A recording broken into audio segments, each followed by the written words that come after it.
There's an old saying that the difference between men and women is that men get married thinking she'll never change, and women get married thinking he will.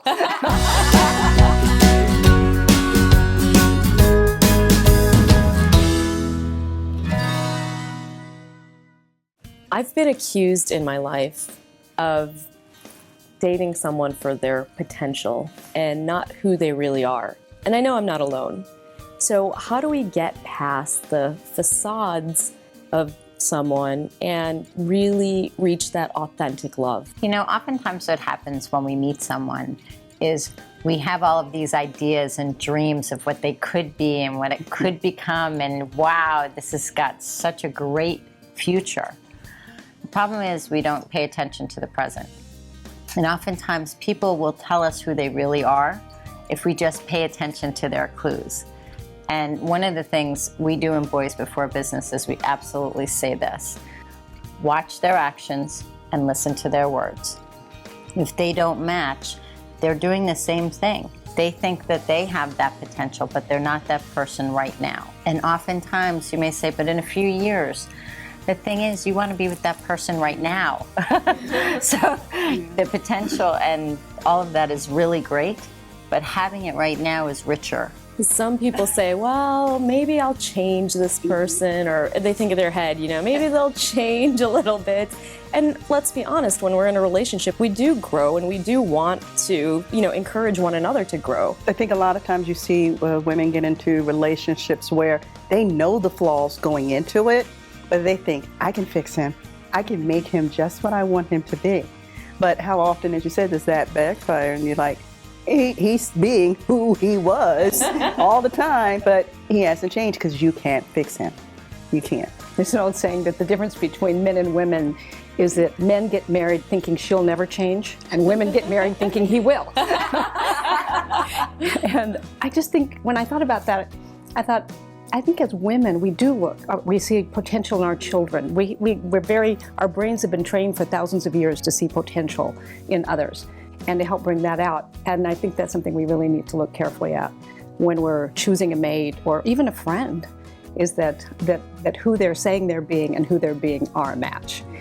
It's about us, that we can also be a match for what we say. You know, we talk a lot about the lists that we're making about the other person, what we want. I'm a believer in two lists: the list of what I want and what I'm willing to become to be a match to the things I say I want.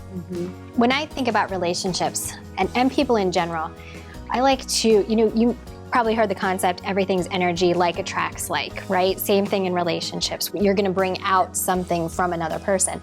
So I like to compare us to Skittles. So bear with me here, but if you think, if you say, hey, picture yourself as an energetic being attracting something out, you're like, what? How does that work? So if you picture that we're all made of Skittles, everything in this universe is made of Skittles. Delicious. We all have different colors, right? We don't go eating each other.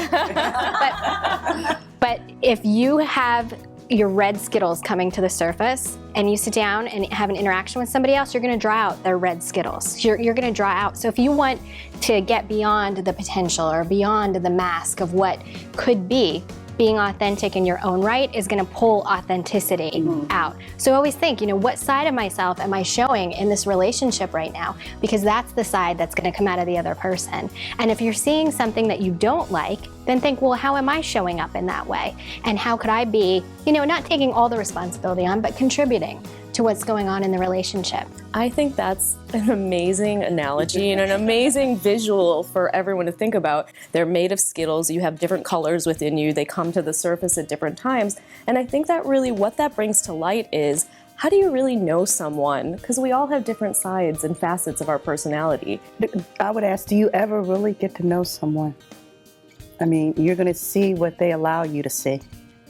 You can talk about, you've talked about their actions and how they are, but it really comes back to knowing who you are. Because we could spend all the time worrying about what are they doing, who are they, but until we really know who we are and what we want, I think that's what makes the difference. Which is an ever-evolving, lifelong process, right? As we keep growing, getting to know more and more who we are continues to be evolutionary. When we're in a relationship, everybody has potential, and that's okay to acknowledge it, but we want to be joyful with the person that we're with as they are.